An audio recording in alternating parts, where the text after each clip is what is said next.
Okay. Happy Sabbath, everybody. It's good to be back again. Oh, yeah, it's from there. I could. Yeah. I think I guess you will hear an echo just because I have a speaker right down there. Well, there's nobody on Zoom right now, although Zoom is on. But it's good that we're back and do a study about lust of the flesh, right? Who succumbed to the lust of the flesh? Eve, right? Eve. Who did not succumb to the lust of the flesh? Jesus, right? In the wilderness, Jesus did not. Okay. So, this study is about the lust of the flesh, and, we have to start, with everything starts in Genesis, right? Yeah. Because the food that was given, the lust of the flesh is actually not being able to overcome appetite. And the appetite that was designed by God, during the creation week was all given on the third day, right? It was the grass, the grains, the fruit, and the nuts of the fruits, right? And that was for the food of the animals, right? That was the grass, and the rest of it, the nuts, the grains, and the seeds and the fruits were for Adam and Eve. But there was one fruit that was, prohibited by God. There was a command that they should not eat of that fruit, right? And because the devil, through the serpent, was so beguiling, he was more subtle, right? How was he able to tempt Eve, right? Because he says, wow, Eve, looked at that fruit, and he says, wow, must taste good. Yeah, it must taste good, and it looks good, and it's gonna make me more like God, right?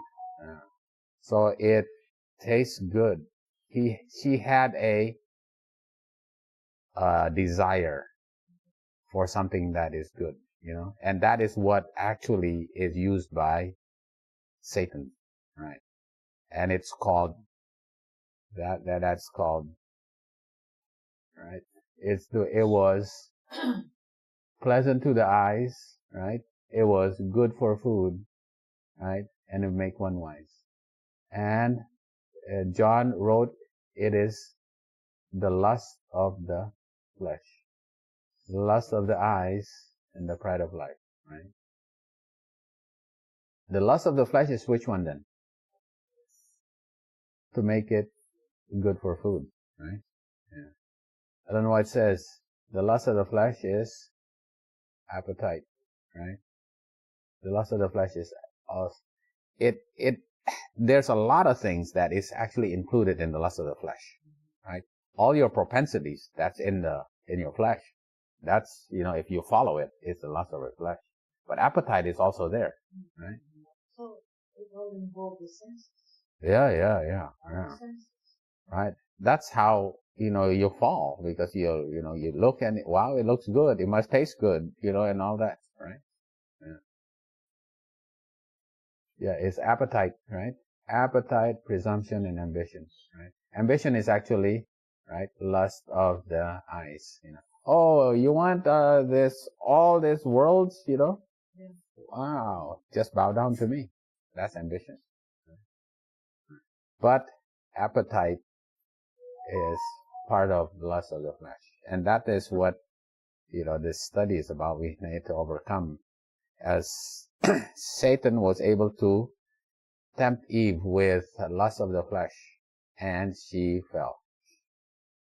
Jesus was tempted, but overcame, right? So this is what we also have to overcome. just like Jesus in the wilderness. All right. We've done this very, very many times, right? Yeah. If we have to read from here, right? The wisdom to understand, the power to resist the temptations of Satan had become less and less, until Satan seemed to reign triumphant under appetite and passion. The love of the world and presumptuous sins were the great branches of evil, of which every species of crime, violence, and corruption grew. This is the basic. Appetite is so basic, right? Yeah, it's so basic. That's why Jesus was tempted with it. It's good for food, and its appetite, the lust of the flesh, and its passion, right? Pleasant to the eyes, love the eyes, ambition, to make man wise, pride of life, and the love of the world. Right? It always starts with appetite and lust of the flesh and passion.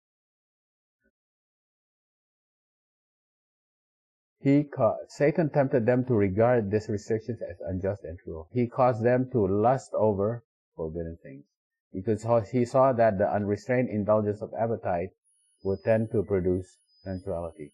And by this means, the people could be more easily brought under his control. Right? The author of disease and misery will assail them where he can have the greatest success. Through temptations addressed to the appetite, he has to a large extent led man into sin from the time when he induced Eve to eat the forbidden fruit. It was by this means that he led Israel to murmur against God, intemperance in eating and drinking, leading as it does to the indulgence of the lower passions. Right?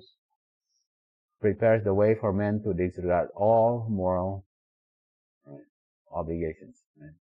This is where you have to have the power to resist. All right. Yeah. Okay. Adam was also tested, right? Yeah, but how was Adam tested? They may be required to abandon a career that promises wealth and honor. Right? He had to leave Sodom and Gomorrah. He had to leave Ur of Kasdim, right? And leave congenial and profitable associations, and separate from the kindred, to enter upon which appears to be only a self-denial, hardship, and sacrifice. God has a work for them to do. But a life of ease and the influence of friends and kindred would hinder the development of the very traits essential for this accomplishment. So, it's also overcoming flesh also will require self-denial, hardship, and sacrifice, right? And denying a life of ease, right? People want it easy, right? Yeah, I want it easy, easy food, fast food. That's life of ease, right? I don't want to plant and then harvest it and then cook it and all that. That's hard work. Yeah. The Lord holds out his hand to take the hand of Israel and to help them through the narrow path of self-denial and yeah. So, all of that is, when you think about it, I guess, living in a country, growing your own food, that's self-denial and self-sacrifice, because you got to work, right?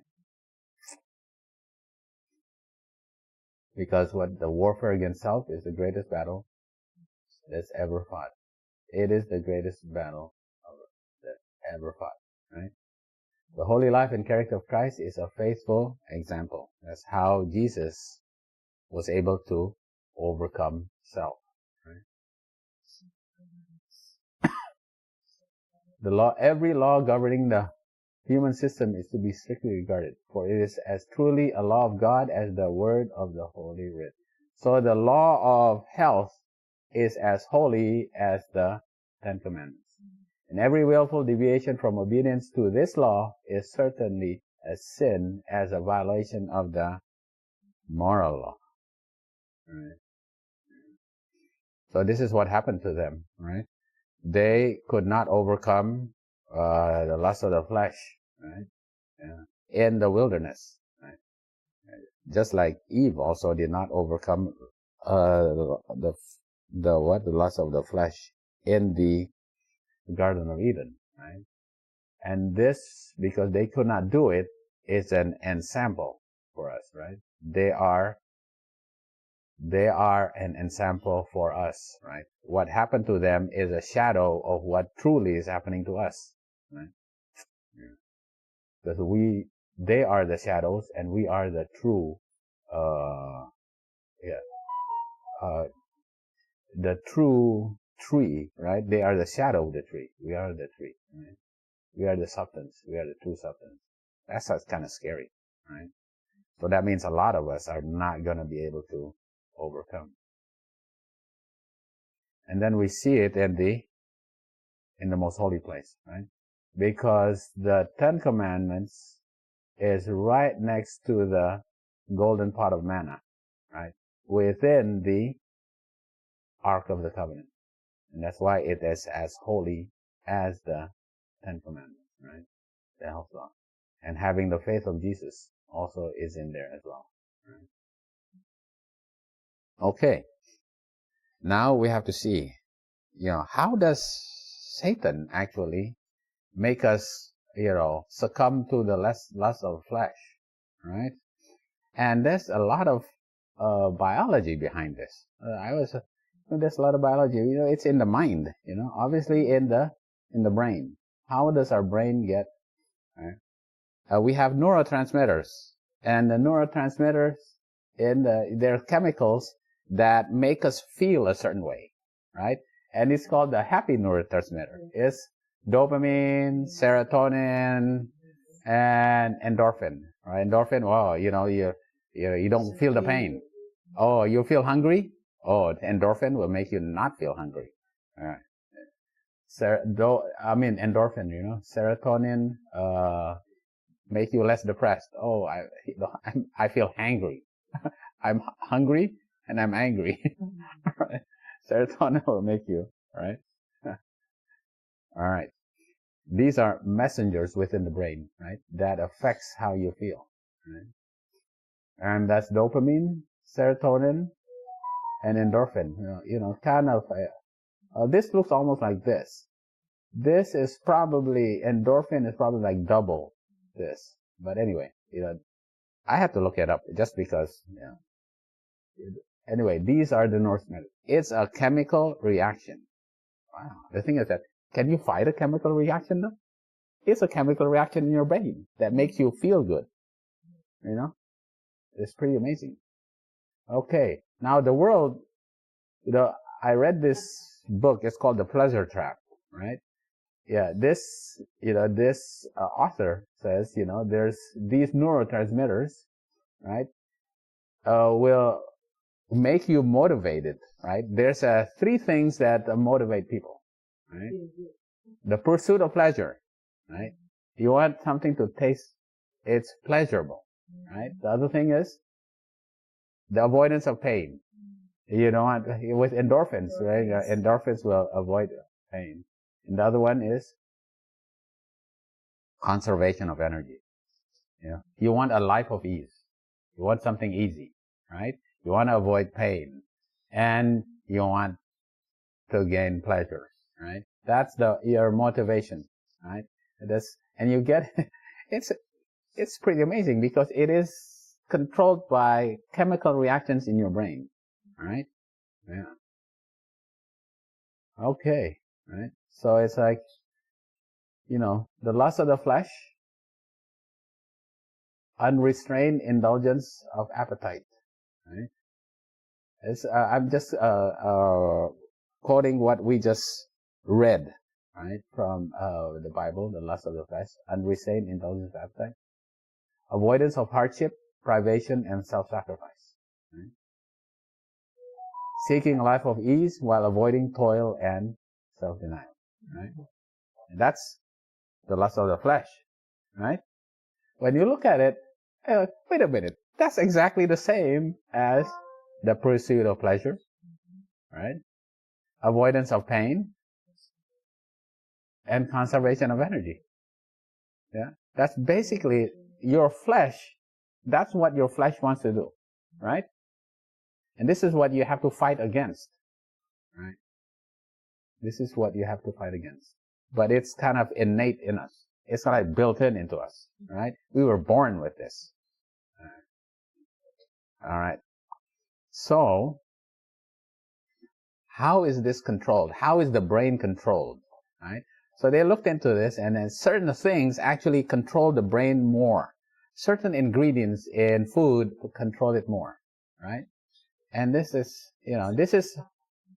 there's three ingredients that control the chemical reactions is salt, sugar, and fat.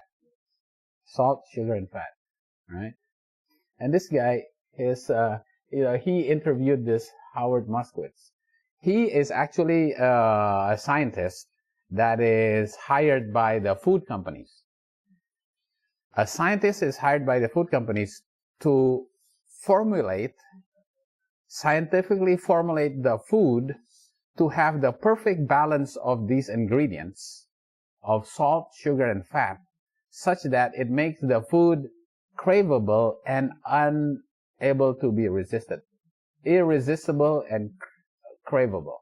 So you just can't eat one. You have to have more and more and more, right? And you don't even realize it, right? And the companies actually do it scientifically, right? They actually have computer programs, they have testers, and they have ratings, and they put into a computer, and they find out how much salt is needed, how much fat is needed, how much sugar is needed in a certain combination. It'll make this food irresistible, right? And this guy, he actually designed this salsa. I mean, sauce. What do you call pasta sauce, right? Yeah, tomato sauce, right? Pasta sauce with the perfect combination, such that it becomes so it becomes irresistible, and it's sold so much, because the top selling. Right? It is actually designed. So these are designer foods, right?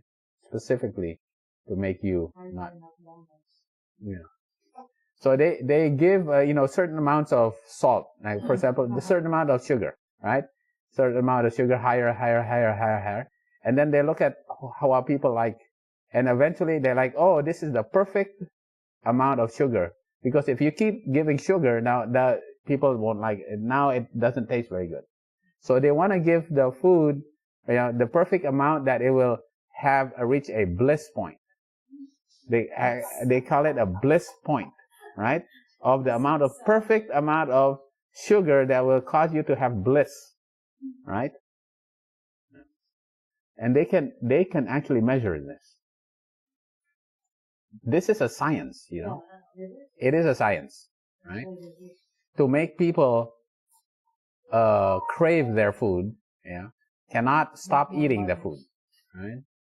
So they have a bliss point for the sugar, and then the salt, and the oil. And this is what is called SOS, right? Soil, oil, and sugar. In distress, all right. Save our soul. Save our soul. SOS. So they call this SOS, right? The thing about it is, when you think about it, it is actually engineered specifically. It is engineered specifically, and people have no clue that this is happening. Yeah. And they said, wow, this tastes so good,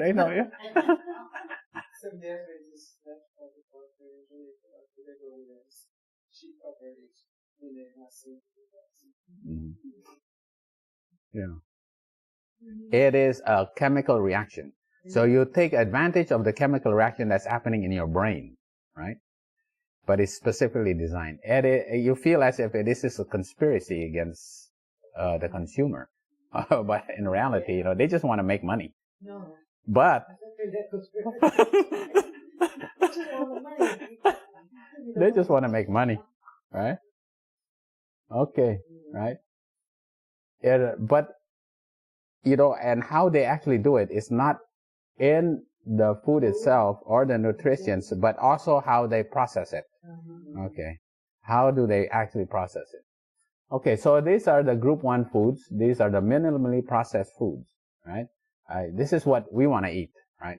They consider milk a minimally processed, but it is actually processed, right? Because it's actually plants that is processed by the cow, right? It's actually processed, right? But all these other foods are minimally processed. Yeah,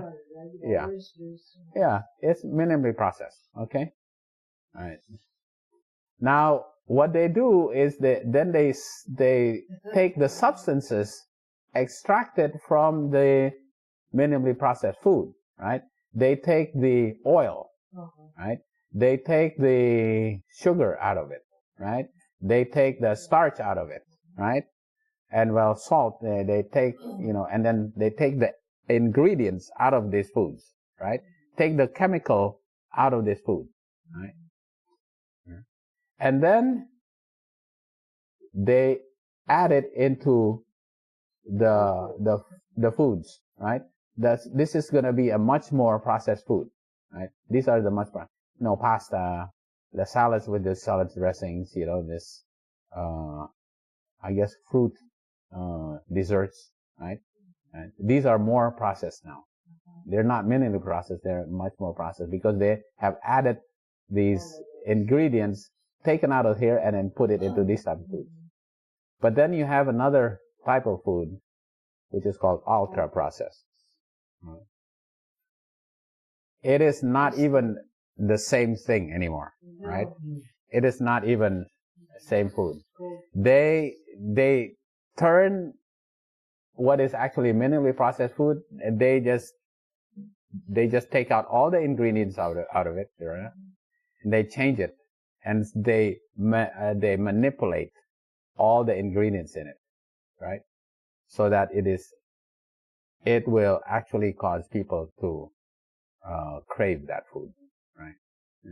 So these are the ultra processed food. So this is the ultra processed food is the one that's they don't want to call it addicting. They just say it's actually craveable and irresistible. Because addicting, they said, oh no, we don't, it's not. Yeah, right. Because what's the definition of addiction? According to the DSM, under DSM, psychiatric, definition, you continue to take something, right, in excess, even though you know of the bad consequences it can actually do to you, right? Well, it's the same thing. You know what? It's the same thing. It's exactly the same thing. But they don't want to call it addicting. It's craveable and irresistible. Right? It's crazy. Yes, we have a long line of McDonald's. Yeah, so they have, now they call it hyper palatable, right? Oh, it's palatable, it's to your tongue, but it's hyper palatable, right? Wow, look at this. And how do they make it hyper palatable, right? They make it hyper palatable by combining the fat with the sodium, right? High fat with high sodium, right? So it's not just one. They have to combine one or the other.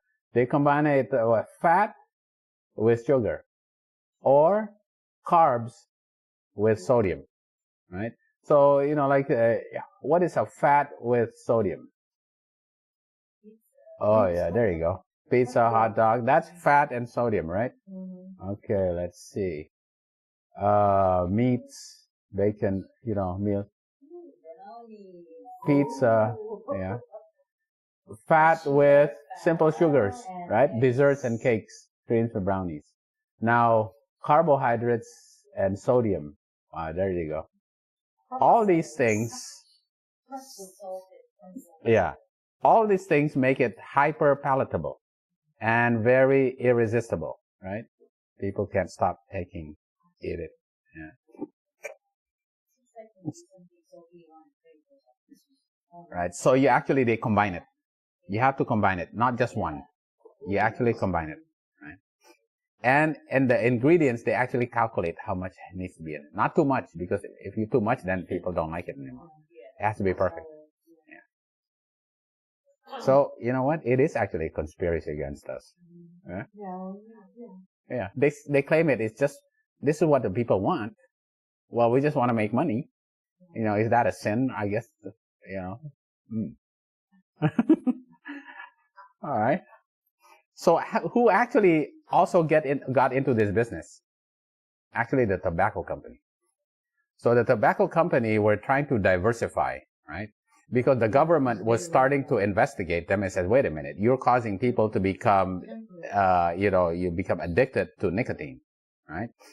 So the government was trying to, clamp down on their practices. So they diversified, and now they bought all these food companies.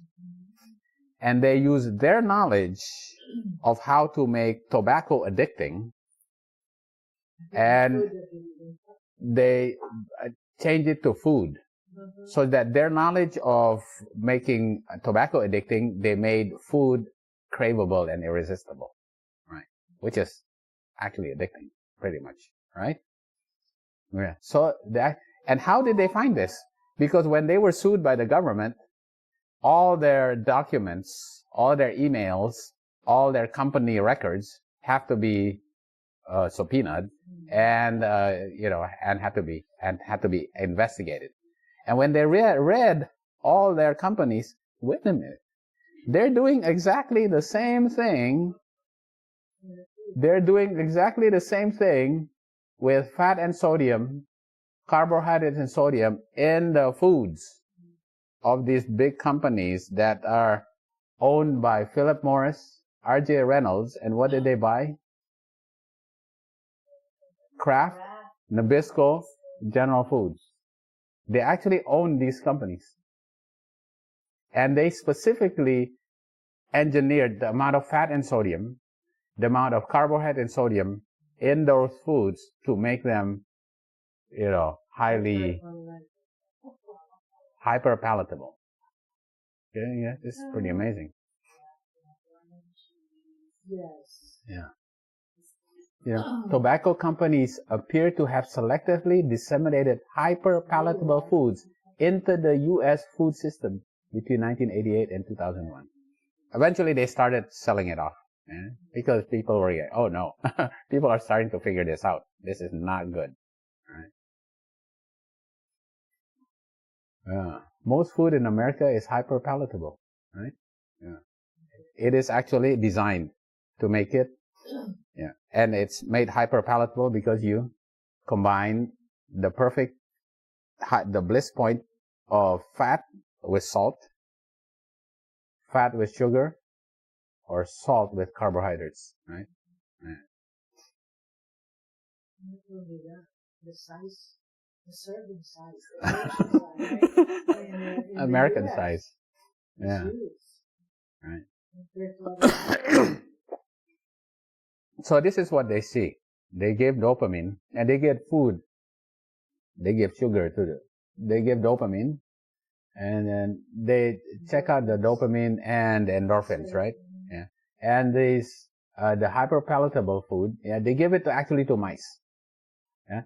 Sugar affects like a drug of abuse, right?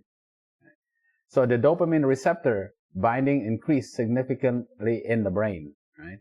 So it affects the brain, right? The nucleus accumbens is actually right here, right? And then there's a connection with your frontal brain, right?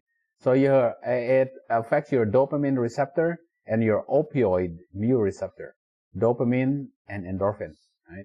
Such that intermittent excessive sugar intake sensitizes these receptors, much like the drugs of abuse. So intermittent excessive, so like you're binging, you're eating, you're binging. Eventually, it just causes you the same reaction as cocaine, alcohol, and the other narcotics, right? The drugs that we use. Right? It's binging, right? Binging eating behaviors, and it affects the dopamine, right? Right?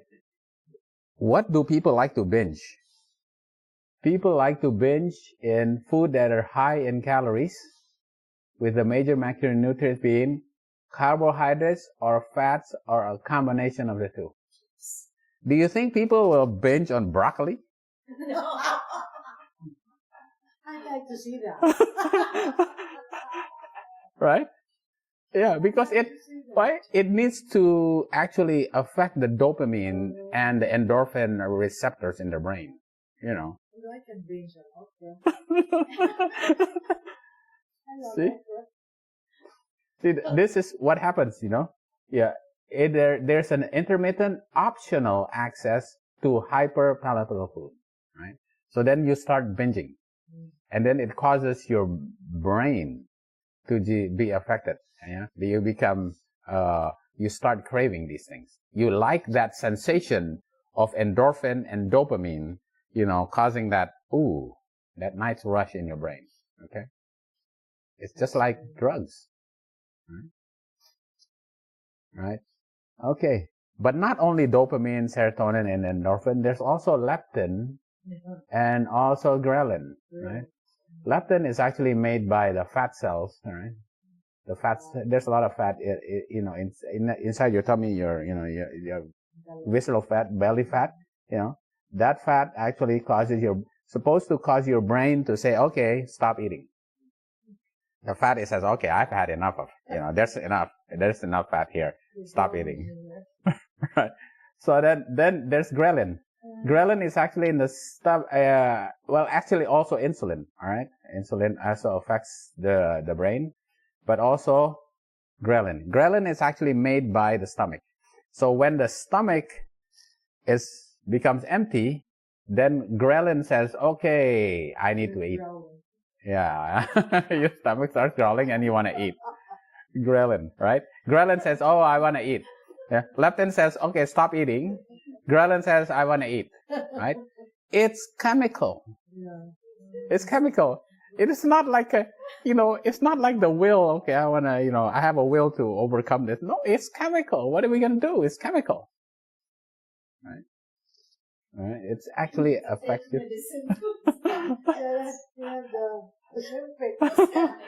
Yeah. Right? You know, the thing about it is, this is, when you think about it, it's chemical. That's why it's so tough for people to actually overcome this. Because it's chemical, right? Right? Then when it affects all these, even from outside, from the pancreas, the stomach, the fat cells in your tummy, it actually affects, right? The multiple brain sites, right? And then the effect on the VTA anyway here, and affects your frontal lobe, right?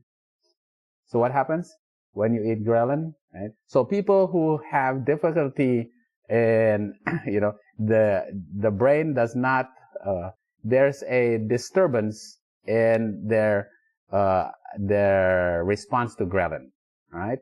Yeah. So when people cannot stop, they just continue wanting to eat, it is because there's also a disturbance in their response to ghrelin, right? And also there's the response to leptin also. There's a disturbance in their response to leptin. But what happens is leptin actually, when you have a disturbed response, it causes a change in your brain. There's leptin-mediated plasticity in your brain. So your brain physically changes. So these chemicals will actually physically change your brain, such that your brain becomes, it becomes, plastic. When it's warm, it can be changed. And then it's stuck in that situation, right? Yeah. Right? It is pretty, this is pretty dangerous. It is. Because it actually can change the physical structure of your brain. Yeah. There's a leptin-mediated plasticity in which hypothalamus but underlying some of hormonal behavioral effects.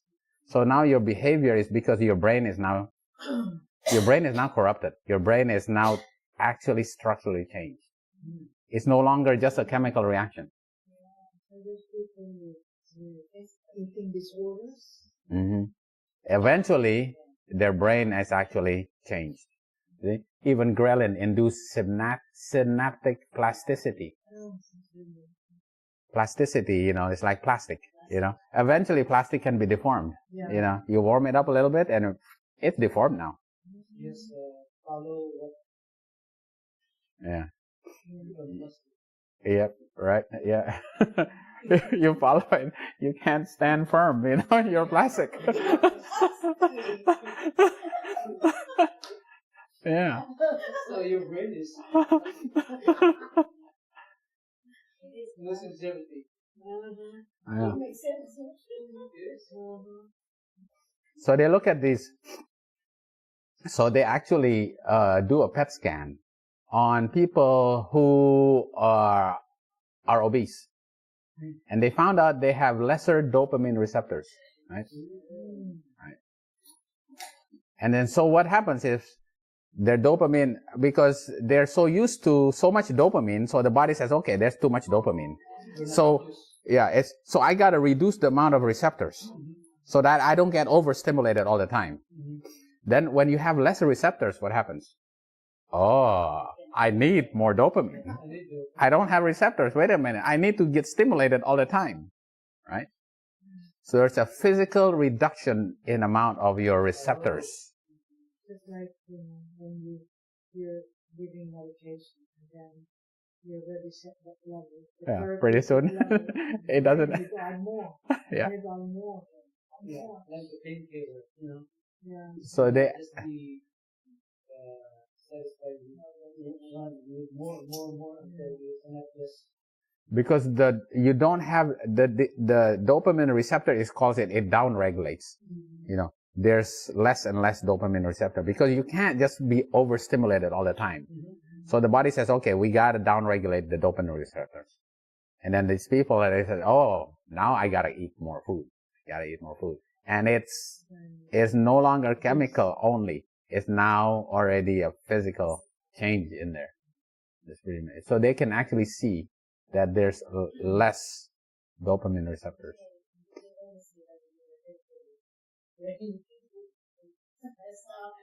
Yeah. It is actually messed up. Physically. Right. Yeah. So dopamine and. So it's an addiction. Yeah. Right.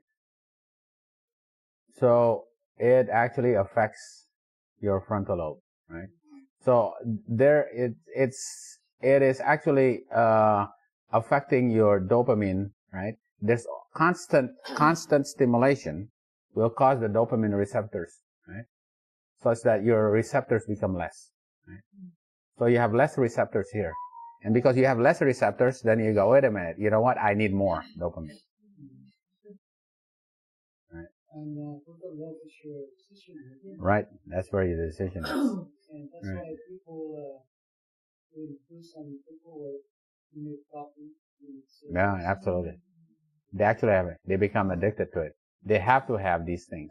And they're dependent on these things. Yeah. So, the PET scan changes is the same thing that you see in those who are alcoholic, tobacco smokers, cocaine addict, with those who are just obese. Here's the non-smoker.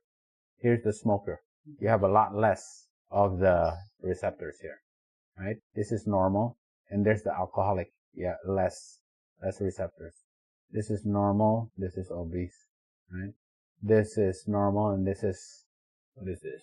Cocaine, right? Eventually, the receptors become less and less. Right? So, and then, the food is manipulated so that you become addicted to it, And I was looking, oh, cocaine. Well, let me see. Who used cocaine in the old days? Coca-Cola actually used cocaine.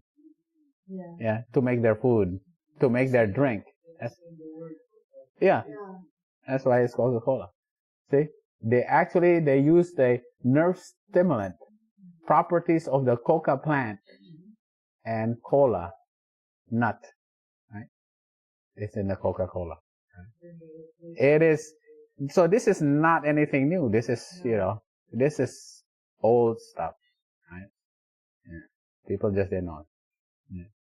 It. All right. So this. Yeah. This is your your appetite.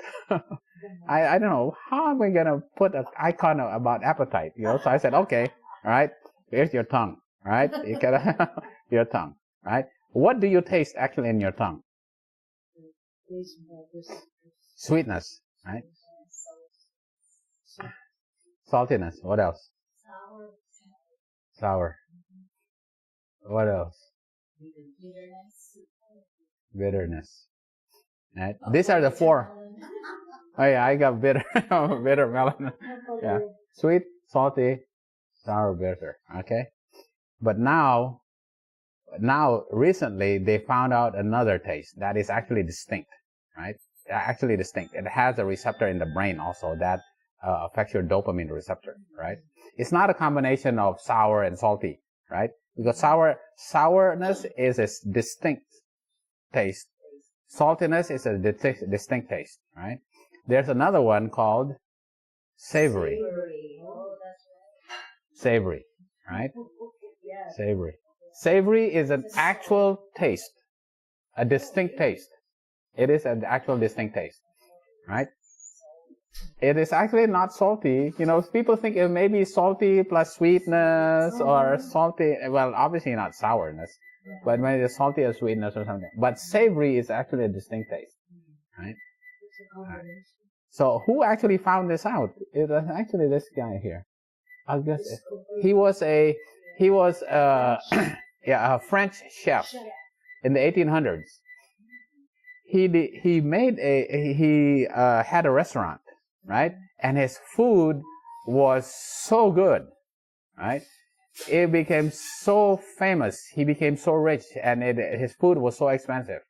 And he had one secret ingredient there that made his food so good, and it was actually it was not actually mushroom. It was actually veal stock. Yeah, yeah. So he made a stock out of veal, right? And his food was used that veal stock, right? And made all his food very savory. And people paid so much money just to go there. It was the best restaurant in Paris. He became so rich because of using veal stock. So he didn't know what it was, what is actually what's in veal stock actually that makes the food so craveable, right? People willing to pay so much money just to eat in his restaurant, right? Yeah, it makes a stock out of veal. So, yeah, it's actually found in mushroom as well, right? But it's found in meat, right? Meat and mushroom, right?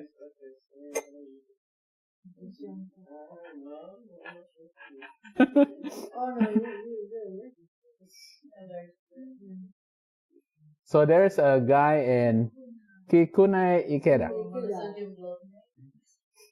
Yeah, that's basically it. In Japan, he said, what he did was, he's actually a scientist, and he was making, he was making a certain type of soup, right? And then suddenly, he was making the soup with a different kind of flakes of fish and microalgae, right? When he added that, and everybody said, wow, this is so different. It is so good, right? So we added the algae, right? Seaweed. It's found in seaweed. And he says, why is it so distinct? Why is it so tasty, right?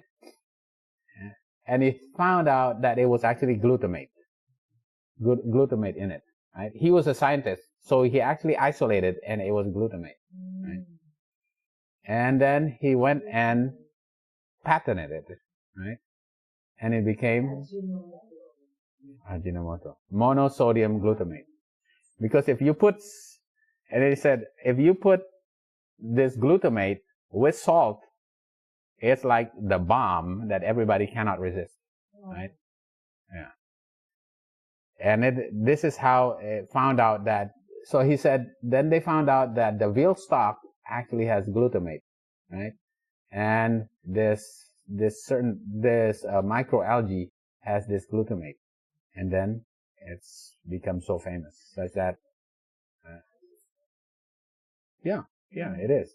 Yeah. But they're making this in the lab. Yeah. Oh, the seaweed. It's in seaweed, yeah. Yeah, but the one that they're making it in the lab, so it's filled with chemicals. It's not natural. Yeah. So what he found as glutamate was found normally in asparagus, tomatoes, cheese, meat, and certain the flakes of microalgae, all right, and that's why there's now 5 different tastes, right? Okay. So what happens if you give water and sugar, right? What happens to your brain? Right. Okay. So it's kind of let me see here. Yeah. There's a prolonged decrease in the MRI signal in hypothalamus after the subject began drinking the glucose solution, and lasted for at least 30 minutes, right? It was dose dependent, right? So what happened when you drink glucose, right? Yeah, I have to look at this again over and over. If you were to drink, you drink water, right? And then if you were to drink water here, and you drink 25 grams of glucose versus 75 grams of glucose here, what happens to your thalamus, right? Your thalamus, the satiety in your thalamus becomes affected by how much glucose you actually take. So this is how they actually can test that glucose will affect your satiety level in your brain, right? They can actually measure this, right? By the amount of glucose. The more glucose, it will reduce your satiety level in your brain by doing an MRI, right? It will actually, and what happened also, your cerebral blood flow, right? The more glucose, the more insulin, right? The more insulin it happens, goes into your body, right? And the more glucose goes to your brain, right? It will actually reduce the blood flow in the satiety center. So it's a chemical reaction, it's a blood flow, it's the brain is affected, It is not just you say, oh, it's your will, right? It's actually chemical. Right? Okay. What happens if you eat frequent ice cream consumption? Right? If you eat ice cream, and ice cream is considered energy dense, because it has a lot of sugar and a lot of fat in it. So it's energy dense. If you eat a lot of ice cream, right, then it will affect your brain, right?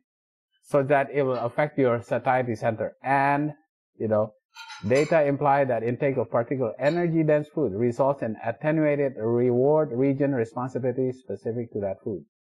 The sensory aspects of eating and rewarding learning may drive this specificity. So you learn, what actually makes you feel good, right? It actually affects your satiety center in your brain, and it is it's seen more in foods that are energy dense, fatty foods, right? Because like fat has 9 calories per gram as compared to carbohydrates, which is 4 calories, the more fatty foods, right? Yeah. So why is it that people just can't eat why can't you just eat just one potato chip? And then this is like a candy cane, right? Or popcorn. Or Cheetos, right? Or Cheetos. Okay. Why is it that people can't eat this? People can't eat just one. So what happened is that it is high in calories. The thing about it is in your mouth, it disappears so quickly. Right? It disappears so it's such a high calorie, but it disappears in your mouth. So your mouth says, "Hey, wait a minute, it's gone." And then you want some more. Because it goes away in your mouth so quickly, but already you had a burst of calories already. So you eat more and you get more of that calories, but your mouth still likes it because it disappears so quickly. So they design foods that disappear quickly in your mouth. And, it melts in your mouth. Oh, there you go. So there's a scientific reason for that. Right? Okay. What about this? Nachos. Right? Right. Nachos. Nachos was actually, invented in the border town in Mexico in 1943, right? So this guy says, well, this American GI wives came there and he didn't know what to give them, so he just made nachos, and it became so popular that his name was Nacho, and it became the Nacho special, right? And nachos became famous, right? So there's a stand in Disneyland, right? It was in Disneyland, right? So they said, let's make something, right? Let's make something that will be like nachos, right? And this guy said, okay, I'm gonna make a food that will make it similar to nachos, such that it become irresistible. So what he did was he grinded down the corn. So he grinded down the corn and he put everything is specifically tailored, right? Everything is specifically calculated. The amount of carbohydrates, the amount of salt, the amount of sugar, and the shape and the color has to be perfect, such that they make into what is called Doritos, right? And the taste in Doritos is actually not specifically, other than the cheese, the taste of it is actually chemically, they figure out what the chemical is and they design that chemical in Doritos. So Doritos is basically a lab experiment, right? It's a lab designed snack, and essentially in the world, the Nacho Doritos is the number one snack. It's the number one salt, and it's chemically engineered to make it such that it's craveable. Right? It's kind of, and that's the same thing with chicken nuggets. Because chicken nugget is essentially, the chicken is grounded up so fine, it's really not a chicken anymore, right? Right, it's grounded. Yeah, the meat is grounded, such that the chicken meat that is grounded becomes a vehicle for the chemicals. Oh. That makes it. Everything is added to it, but the chicken meat is actually just a vehicle for the chemicals. You think about it. It's, yeah. What about this noodles, instant noodles? Right? You look at the sodium. How much sodium in it? How much sodium in this? 1,190 milligrams of sodium. All right, 130. Yeah. And then you see, what about the fat? Right, 12 grams of fat. That's 18% of your, like that's a fifth of your daily requirement of fat a day, right? And the calories is 290, right? 290 calories, and the sodium is 1,190. That's what's so amazing. That is almost 50% of the calories is actually from fat, right? So they actually have to make it fattening and salty, such that, boy, there's a lot of people eat this stuff. Yeah. And they have to make it cheap and easy. You don't have to work very hard to get this kind of food. You have a life of ease. Yeah, make it easy, cheap, right? Yeah, also. It's designed. And this is the Indonesian food. Yeah, I had to put it in. It's for the Indonesian group. Yeah. Right. Yeah. See, the thing is that it has to be salty. Beef. Beef meatballs, right? Right. Why it is so popular? This is probably the most popular dish in Indonesia. As like the dish that you eat at the vendors, right? Yeah, like the vendors. It is because the street food, because the amount of fat and the salt is just perfect. Yeah, that make it so craveable. Right? Yeah. So when we think, it is easy to fight our cravings, you don't know what you're fighting. It's neuroplasticity, dopamine reduction of your receptors in your frontal lobe. How are you going to fight that? Yeah. Yeah. It's pretty amazing, right? Yeah.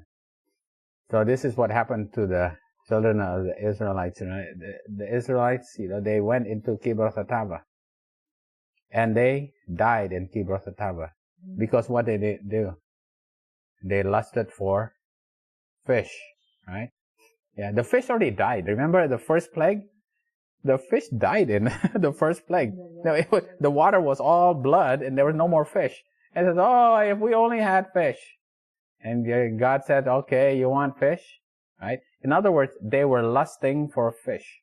So God gave them, they gave them obviously gave them the birds, right? The quail. And even before the quail, so did they even eat the quail? They didn't even eat the quail. It didn't even pass their teeth. So why did they die? God let them die because of what? Because of eating meat? It's not because of eating meat. It's because of what? It's because of lust, right? The meat, right? They cannot enter Canaan because of their lust. We kind of think, it's because of eating meat they didn't enter into Canaan. It's because of lust. So this is the lust of their flesh that caused them not to enter Canaan, right? They were not estranged from their lust, but while their meat was yet in their mouths, they didn't even swallow it. They cannot control their lust, right? That's why they all died. they cannot control that lust because they're the fattest of them, right? And they died in the. See, the thing about that, what we have to control to be able to get to heaven is our lust. Because the thing about it is, will there be any fish or chicken in heaven to eat? No. But if we have lust for that type of food in heaven for eternity, we can't be in heaven. Right? We cannot have lust in heaven. Right? Yeah. Right. Others will seek their happiness in the indulgence of an unnatural appetite and consider the indulgence of taste more desirable than health and life.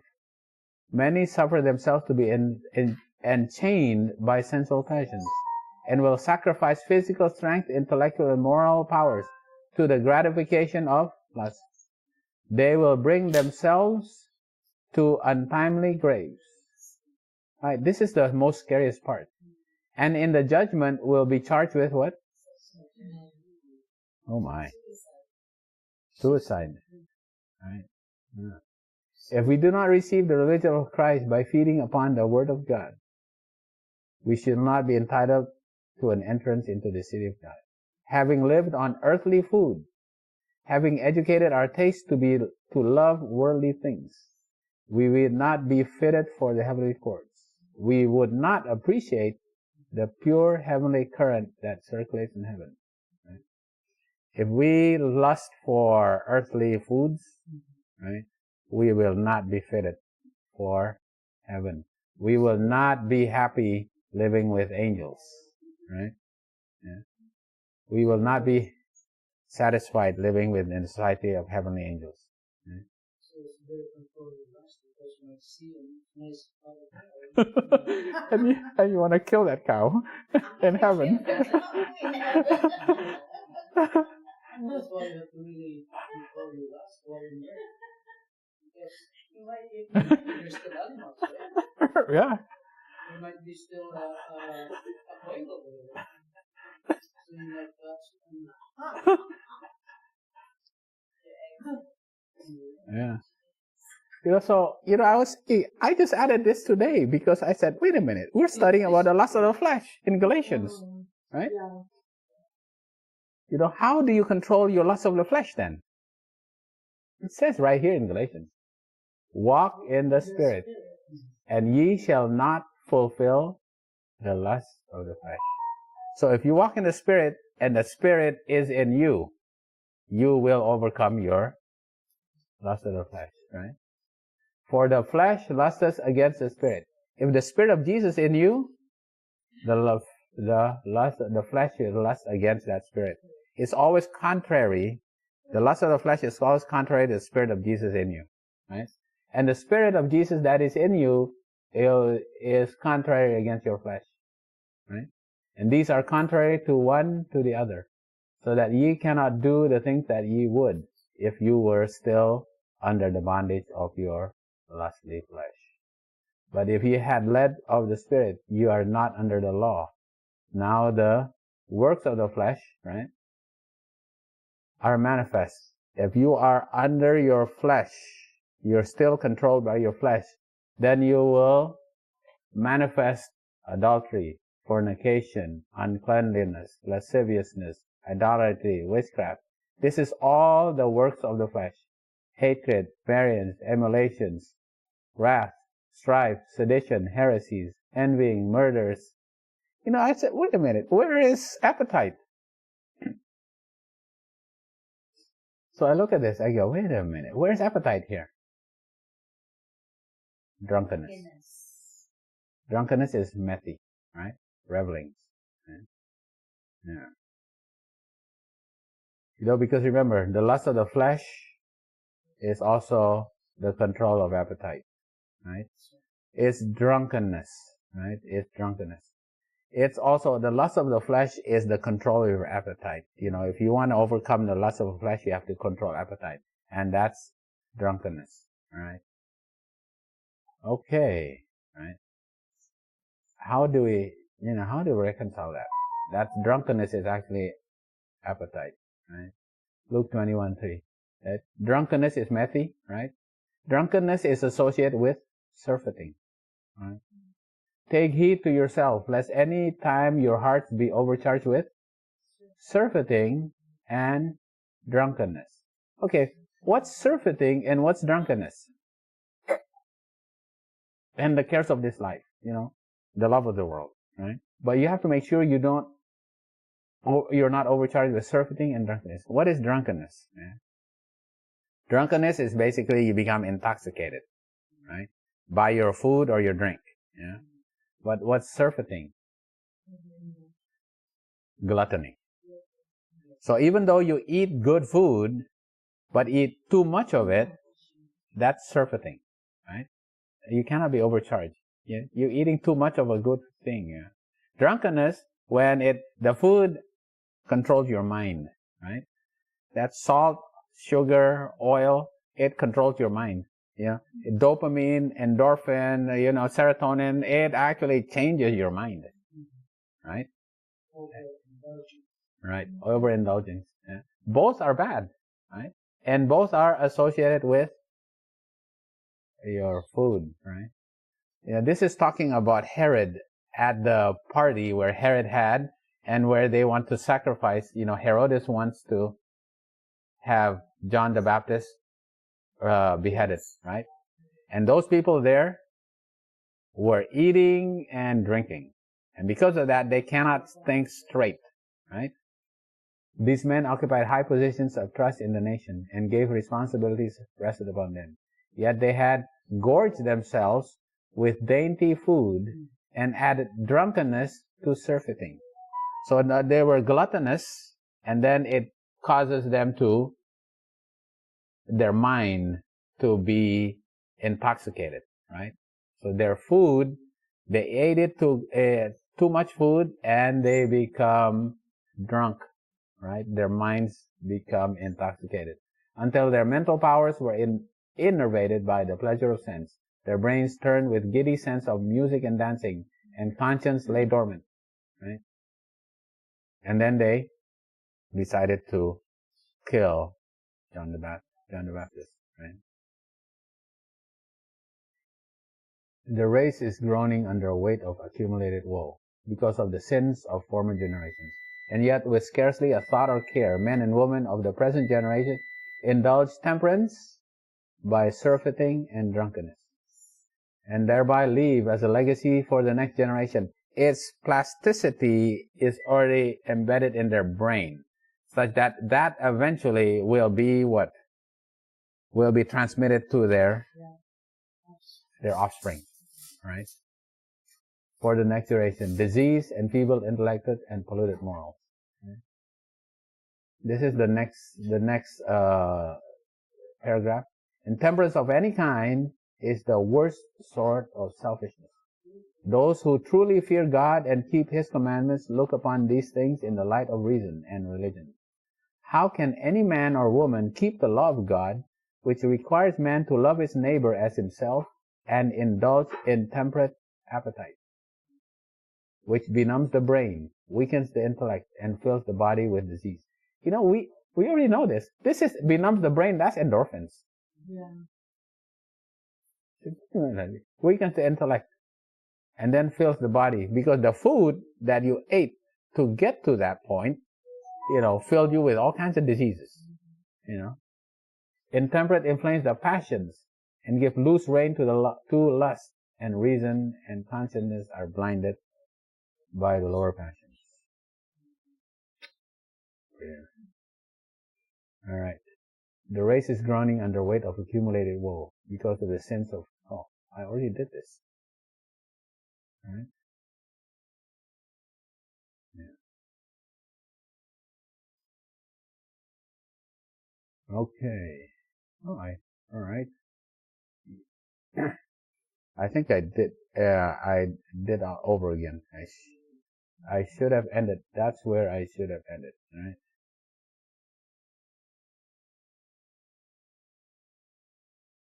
Okay. All right. So that's our study for today. When I did the study, And now it really impressed me about how actually Satan is using what the world think is just profit, and it's just something that people can't. They think they don't even think about it. It's it's something innocent, and it turned into something that is used by Satan to be able to control the minds of people such that they cannot escape the lust of the flesh. And when you think about it, that if you're trying to control the chemical reactions in your brain or the plasticity of your brain, it is not something that you could do it on your own. That's why the only way you can escape the lust of the flesh is if you walk in the Spirit. And Spirit of Jesus actually is in you. And then only Jesus can actually change. Right? Right. Yeah. Yeah. Only if you have the character of Jesus in you can you escape the lust of the flesh. So if you think you want to do it on your own, you can't do it on your own. Just think of it. It's chemical reactions. Yeah. It's chemical reactions in there. Yeah. Right.